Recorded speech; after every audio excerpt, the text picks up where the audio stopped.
Mes visada manome, kad turime laiko, rytoj, kitą savaitę kada nors.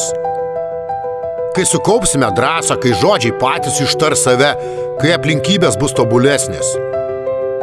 Mes vis atidėliojame ir tylime, bet jausmai nėra skirti, kad užrakintumėm širdyje. Jie prašosi būti išgirsti, prašo tapti gyvi, kol dar yra kam juos pasakyti ir kam išklausyti, nes kartais tas, kada nors, virsta per vėlu. Tu gali laukti, kol išdrįsi pasakyti, atskleisti savo jausmus, laiko atrodo begalės.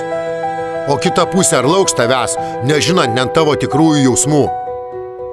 Kol tavo baimė bus stipresnė už tavo meilę, kol sakysi savo dar ne dabar ir išsisukinėsi nuo akivaizdžios tiesos, gyvenimas gali tyliai pasukti kitą kryptimi ir vieną dieną, kai pagaliau sukaupsi drąsą, tas žmogus jau bus kito glėbyje.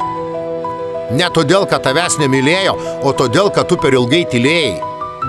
Jausmus reikia atskleisti, kol jie dar turi kur nusileisti, kol širdis dar laukia, o ne užsidaro, kol akis dar švyti nuo vilties, o ne nuo svetimo bučinio. Nes niekas neskauda taip stipriai, kaip suvokimas, kad ne praradimas sudaužė tave, o tavo paties delsimas. Ne likimas, o tylėjimas. Todėl geriau suklysti pasakius, nei visam gyvenimui gailėtis nutilėjus. Geriau sudrebėti ir rizikuoti, nei stebėti iš tolo, kaip tavo vietą užima kitas. Kartais reikia tiesiog žengti žingsnį, ištarti tai, kas degina vidų, kol meilė dar yra čia. Nes kai prarandi žmogų dėl tylėjimo ir bailumo, atskleisti jausmus tai nėra lemtis.